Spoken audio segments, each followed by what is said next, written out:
महाशिवरात्र. महाशिवरात्रीला जे व्रत करतात ते कोणत्या पद्धतीत कसं करावं? आता त्याला महाशिवरात्र का म्हणतात?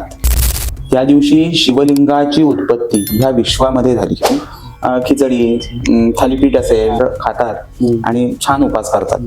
तर उपवासाचा अर्थ तसा नाहीये. पण चिडचिड करताय, घरातल्यांवर रागवताय, कसंही बोलताय, तरी सुद्धा उपवास होत नाही तुमचे. तुम्ही दुपारी जर झोपला तर त्या उपवासाचं फळ तुम्हाला मिळत नाही. म्हणजे उपवास म्हणजे असंच ना की त्याग, म्हणजे इंद्रियांवर कंट्रोल ठेवणं आणि म्हणजे भगवंताचा वास.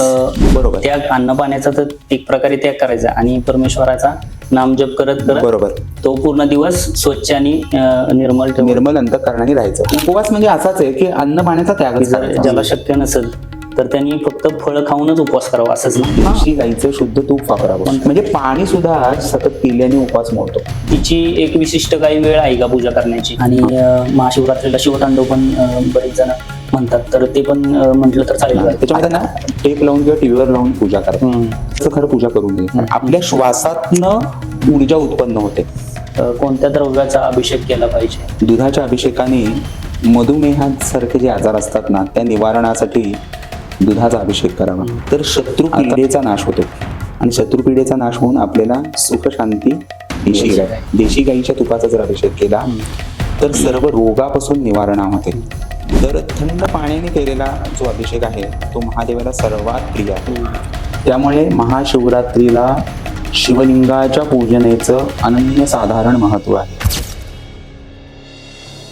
नमस्कार, संस्कृती संवाद या चॅनलमध्ये आपल्या सर्वांचं मनपूर्वक स्वागत आहे. आजच्या या विशेष भागामध्ये आपण महाशिवरात्रीचे महत्व आणि त्या मागील माहिती जाणून घेणार आहोत. आपल्या बरोबर आहेत अमरनाथ अनंत देव गुरुजी, ज्यांना वास्तुशास्त्र, ज्योतिषशास्त्र आणि अध्यात्म यांचा सखोल अभ्यास आहे. चला तर मग या शिवमय ज्ञान प्रवासाला सुरुवात करूया. नमस्कार, संस्कृती संवाद या चॅनलमध्ये आपल्या सर्वांचं मनपूर्वक स्वागत. आपल्या बरोबर आहे देव गुरुजी. अमरनाथ आनंद देव वाईमध्ये राहतो. पौरोहित्य करतोय 25 वर्ष झाले. वास्तुशास्त्र, ज्योतिष याचं मार्गदर्शन करतो आणि आज 25 वर्ष झालं वाईमध्ये सोनगीरवाडीमध्ये मी असतो. नमस्कार गुरुजी. नमस्कार. आम्हाला महाशिवरात्री विषयी थोडी माहिती सांगा. तर महाशिवरात्र म्हणजे काय, आधी एक लक्षात घ्या तुम्ही. प्रत्येक महिन्याच्या चतुर्दशीला, कृष्ण चतुर्दशीला शिवरात्र येते. परंतु माघ महिन्याच्या कृष्ण पक्षात जी चतुर्दशी येते त्याला महाशिवरात्र असे म्हणतात. आता त्याला महाशिवरात्र का म्हणतात? तर ईशान संहिता म्हणून नावाचा एक ग्रंथ आहे. तर ईशान संहिता या नावाच्या ग्रंथानुसार त्या दिवशी शिवलिंगाची उत्पत्ती ह्या विश्वामध्ये झाली. त्यामुळे महाशिवरात्रीला शिवलिंगाच्या पूजनेचं अनन्यसाधारण महत्व आहे. मग ते जे आपण पूजन करतो, शिवलिंगाचं पूजन करतो, त्या शिवलिंगामध्ये कुठलंही शिवलिंग असून देत, घरातलं असून देत, आपण तयार केलेलं असून देत, त्यामध्ये शिवतत्वाचा वास होतो. त्यामुळे त्या दिवशी केलेलं शिवपूजन आहे ते खूप फलदायी ठरतं आपल्याला. आणि शिवांची कृपा, महादेवाची कृपा आपल्यावर सत्वर होते. त्यामुळे महाशिवरात्रीला असं अनन्यसाधारण महत्व आहे दिवशी. महाशिवरात्रीला जे व्रत करतात ते कोणत्या पद्धतीत कसं करावं? आता चांगला प्रश्न विचारला तुम्ही. तर महाशिवरात्रीचं व्रत जे आहे ना, ते मुख्य अंग आहेत त्याचे उपवास, पूजन आणि जागरण. आता उपवास म्हणजे काय?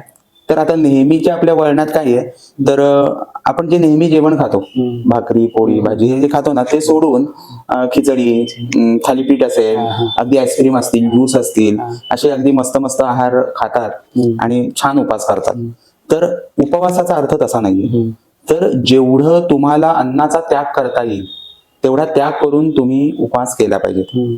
जर तुम्ही असं खाऊन जर उपवास केला तर तुम्हाला सुस्ती येणार आणि ती आलेली जी सुस्ती आहे ती तुम्हाला जी आराधना करायची त्या दिवशी त्याच्यामध्ये तुम्हाला वेध निर्माण करते, त्रास निर्माण करते, सुस्ती निर्माण करते.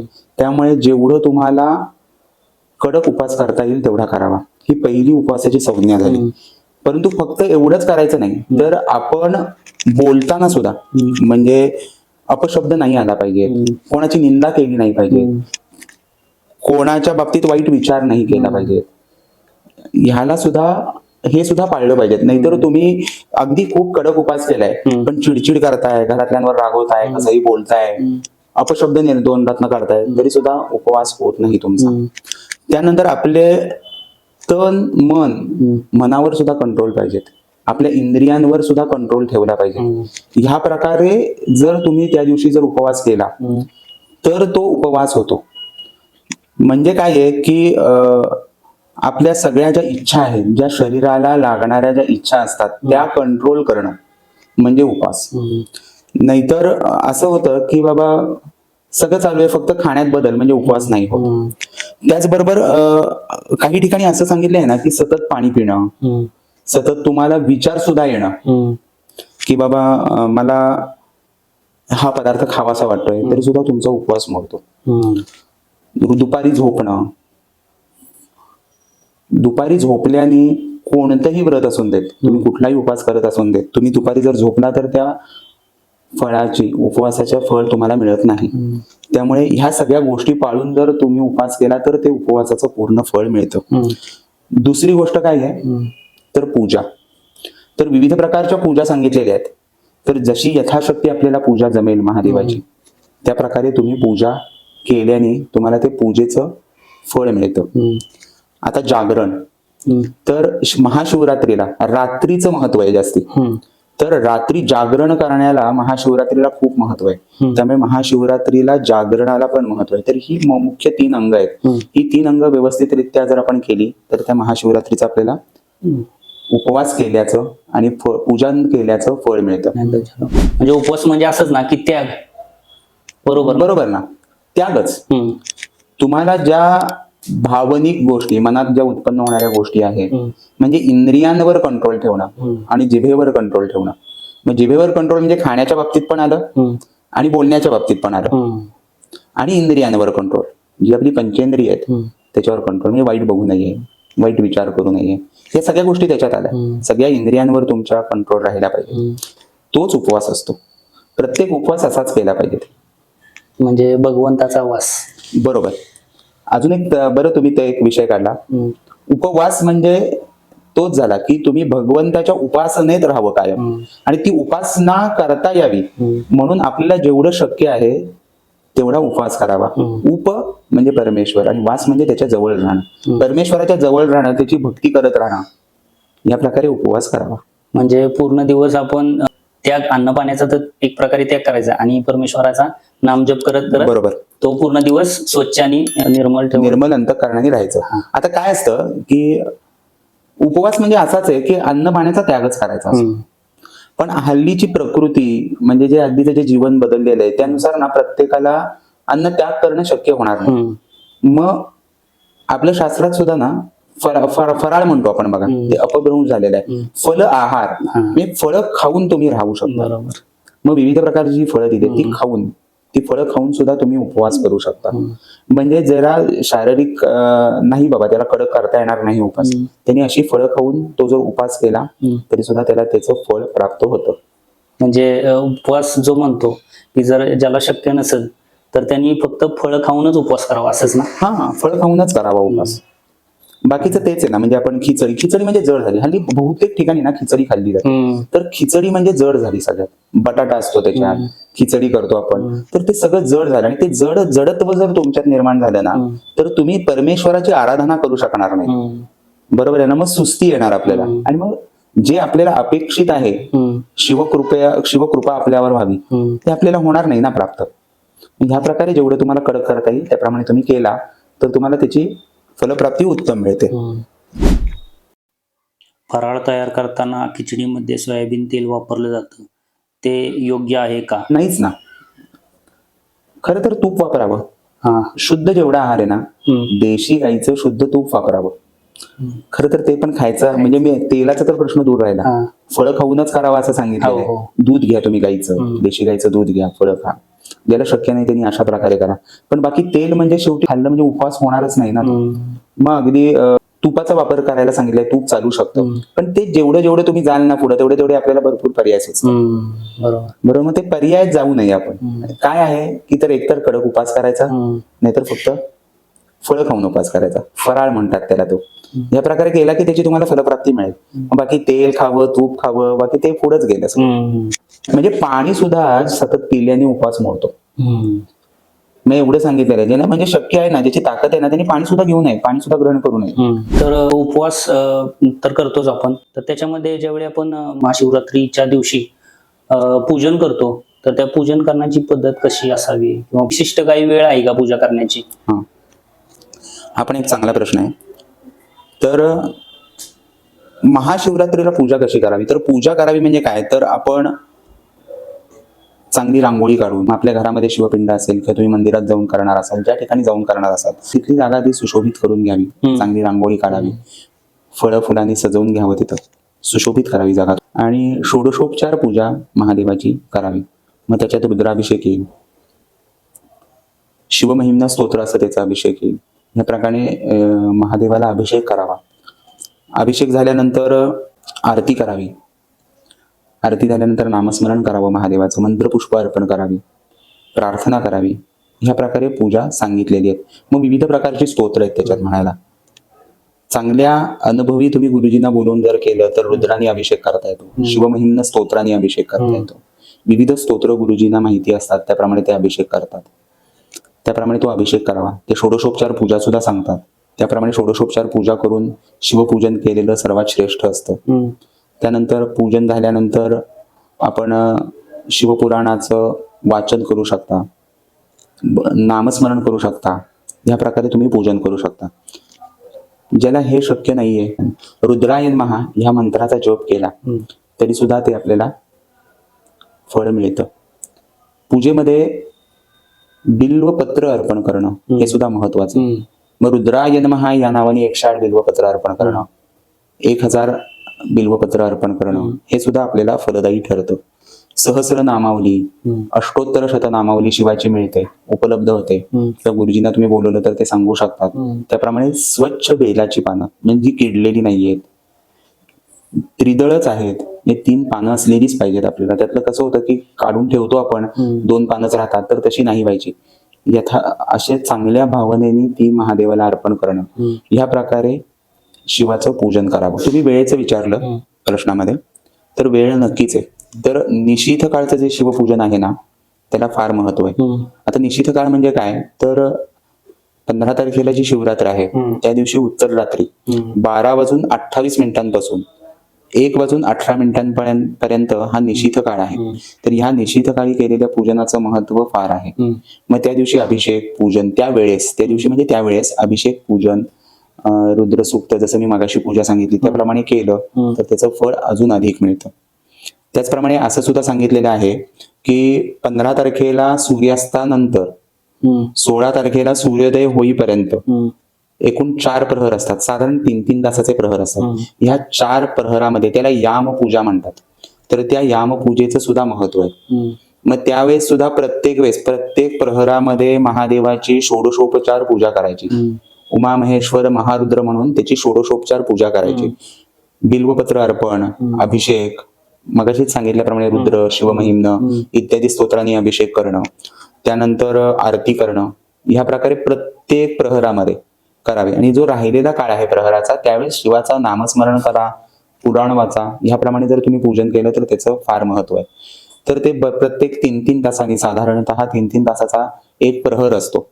तर सूर्यास्तापासून पहिले 3 तास एक पूजन करायचं, ते 3 तास झाल्यानंतर पुढचे 3 तास, असे प्रत्येक 3 तासांनी 4 प्रहराचं पूजन येतं. त्याला याम पूजा म्हणतात. ह्याला सुद्धा एक महत्व आहे. मग ते पूजन झाल्यानंतर दुसऱ्या दिवशी सकाळी आरती करावी. गणपतीची जी स्थापना केलेली असते त्याचं विसर्जन करावं. अथवा जर सुपारीवर गणपती स्थापन केला नसेल तर आपण गणपतीची प्रार्थना करावी, महादेवाची प्रार्थना करावी. मग यथाशक्ती 12 ब्राह्मणांना अन्नदान सांगितलेलं आहे. म्हणजे आपण आमांना म्हणजे शिधा देऊ शकतो, तो शिधा देऊ शकता तुम्ही, किंवा फळं वगैरे काहीतरी तुम्ही त्यांना दान देऊ शकता.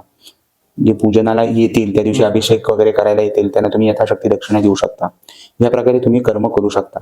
अथवा प्रत्येक तुम्हाला प्रहराला जर अभिषेक करायला नाही जमला तर त्या प्रहरामध्ये प्रत्येक वेळेस नुसता रुद्र नामाचा, रुद्राय नमः या नामाचा जप केला तरी त्याचं फलप्राप्ती होते.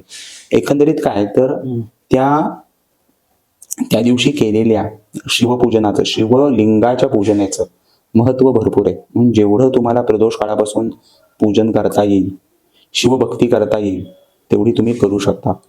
आदि शंकराचार्यांनी मानस पूजा सुद्धा दिलेली आहे.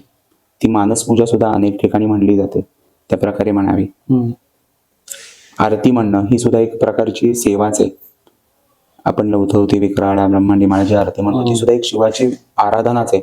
त्या प्रकारे ते म्हणणं, प्रत्येक तुम्ही शिवाचं नाम जप केला तर त्याचं तुम्हाला फलप्राप्ती ही मिळतेच. त्यामुळे जेवढं तुम्हाला शिवभक्तीमध्ये तल्लीन होता होईल, तेवढं तुम्ही तल्लीन झाला तर तुम्हाला त्या शिवाचा आशीर्वाद मिळतो. अनेक आपल्या मनोकामना पूर्ण होतात आणि शिवभक्ती ही होतेच.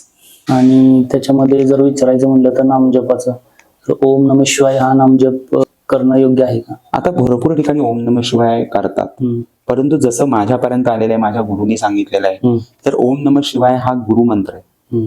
तर हा जिथवर तुम्हाला गुरुमंत्र म्हणून मिळत नाही, तिथवर मला वाटतं त्या करून आपण त्रास घेण्यापेक्षा, भरपूर ठिकाणी सांगतात की त्याला ओम नमः शिवाय जप करा, ओम नमः शिवाय जप करा, तर तो गुरुमंत्र आहे. तर ते गुरुमंत्राचं काही महत्व असतं वेगळं.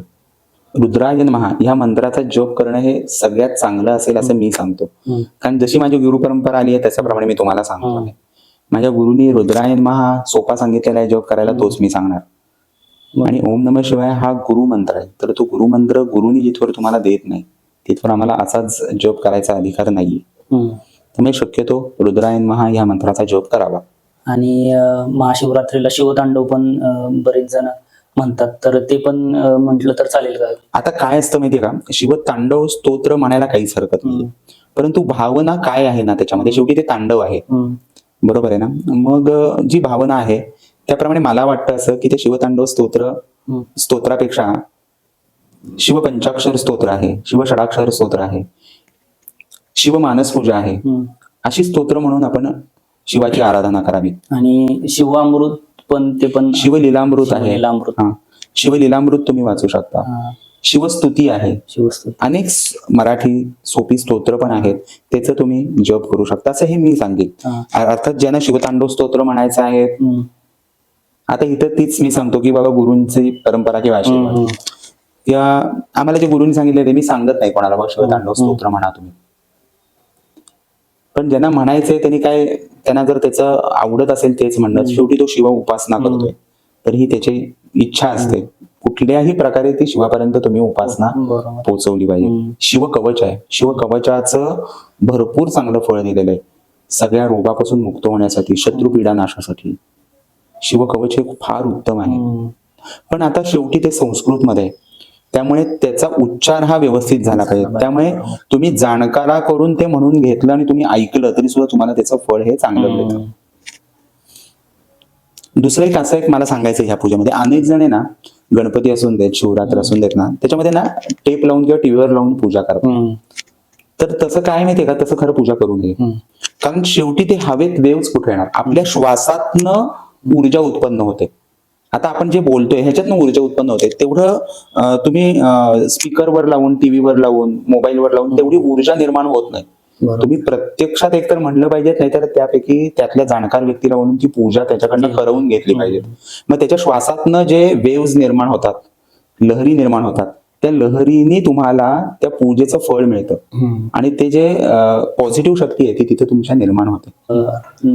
शिवलिंगावर पूजा करताना कोणत्या द्रव्याचा अभिषेक केला पाहिजे, किंवा जसं दूध हे करतात तसं अजून काय आहे का? तर आता विविध द्रव्य सांगितलेली आहेत अभिषेकाला तुमच्या फलप्राप्तीप्रमाणे. कुशोदकाने अभिषेक सांगितलेला आहे. कुशोदकाने अभिषेक केल्यानंतर सर्व व्याधींचा नाश सांगितलेला आहे. त्यामुळे कुशोदकाने अभिषेक केल्यानंतर त्या व्याधींचा नाश होतो. त्यानंतर दुधाचा अभिषेक सांगितलेला आहे. दुधाच्या अभिषेकाने मधुमेहासारखे जे आजार असतात ना, त्या निवारणासाठी दुधाचा अभिषेक करावा. आता मधुमेह निवारणासाठी दुधाचा अभिषेक केल्यानंतर खूप जणांच्या मनात शंका येईल की चला आपण दुधाचा अभिषेक करू, आपला मधुमेह जाईल, म्हणजे आपण गोड खायला तयार होऊ. तर असं नाहीये. तर तुम्हाला त्याच्यावर कंट्रोल मिळवतात. एक औषध येते तुम्हाला ते. डॉक्टर देताना सुद्धा औषध देतात आणि तुम्हाला गोड खा नाही सांगतात येत. तुम्ही गोडावर थोडा कंट्रोल ठेवायचाच आहे. पण अभिषेक केल्याने त्यांनी जी उत्पन्न होणारे अजून त्रास आहेत ते कमी होतात. त्यामुळे ज्यांना मधुमेहादी त्रास आहे त्यांनी दुधाचा अभिषेक करावा. दूध साखरेचा जर अभिषेक केला तर बुद्धी जडत्व निघून जातं. आता बुद्धी जडत्व म्हणजे फक्त मतिमंदपणा येत नाही, तर अनेक वाईट विचार करत असतात, नको ते विचार डोक्यात येत असतात, वाईट काही कर्म करायचे विचार येत असतात. तर हे एक प्रकारचं बुद्धी जडत्व झालं. बुद्धिहीनतेसारखं वागतात, म्हणजे चांगले विचार येतच नाहीत त्यांच्या घरात, वाईट विचार आहेत आणि वाईट विचाराप्रमाणे वागतात. तर ते नाश व्हावं म्हणून दूध साखरेचा अभिषेक करावा. तसंच मोहरीच्या तेलाचा जर अभिषेक केला तर शत्रू पीडेचा नाश होतो आणि शत्रुपीडेचा नाश होऊन आपल्याला सुख शांती मिळते. गाईच्या तुपाचा, आता इथं गाय म्हणजे जर्सी वगैरे नाही, गाय म्हणजे आपली देशी गाय. देशी गाईच्या तुपाचा जर अभिषेक केला तर सर्व रोगापासून निवारणा होते. आणि आता सगळ्यात प्रिय म्हणजे तर थंड पाण्याने केलेला जो अभिषेक आहे तो महादेवाला सर्वात प्रिय आहे. थंड पाण्याने जर तुम्ही अभिषेक केला, भक्तिभावाने केला तर सर्व मनोरथ पूर्ण होतात. आणि ती सर्व मनोरथ पूर्ण होण्यासाठी जलधारा शिवप्रिया असं शास्त्रामध्ये सांगितलेलं आहे. म्हणजे जलधारेनेच महादेवाला अभिषेक करणं हे सगळ्यात प्रिय आहे. तर त्याप्रमाणे शिवव्रत जर श्रद्धा, भक्ती, तन मन एवढं सगळं अर्पण करून जर आपण शिवपूजन जर केलं, शिवभक्ती केली, नामजप केला तर त्याचं आपल्याला फळ मिळतं व शिवकृपा आपल्याला प्राप्त होते. देवगुरुजींनी आपल्याला महाशिवरात्रीची माहिती सांगितली. वेळात वेळ काढून ते आले, खरे तर त्यांना वेळ नव्हता. मी खूप दिवसांपासून वेळ मागत होतो, तर त्यांच्या वेळेनुसार आज आपण महाशिवरात्रीची मुलाखत घेतली. त्याच्यामध्ये गुरुजींनी आपल्याला महाशिवरात्र म्हणजे काय, महाशिवरात्रीमध्ये शिवलिंगाची उत्पत्ती झाली किंवा कोणती द्रव्य वापरावीत, शिवलिंगाला अभिषेक करताना कोणत्या मंत्राचा जप करावा किंवा अशीच विविध माहिती महाशिवरात्रीबद्दल जी सांगितली, तर त्यांचे खूप खूप आभार वेळेत वेळ काढून. धन्यवाद. लोकांपर्यंत माहिती पोहोचावी एवढीच इच्छा. तुम्ही चांगला उपक्रम घेतलेला आहे, छान. असाच उपक्रम चालू ठेवा जेणेकरून आपल्या उत्सवांची माहिती प्रत्येक व्यक्तीपर्यंत पोहोचेल आणि त्याची माहिती व्यवस्थितरित्या, शास्त्रोक्तरित्या त्याची माहिती होईल त्याला. धन्यवाद.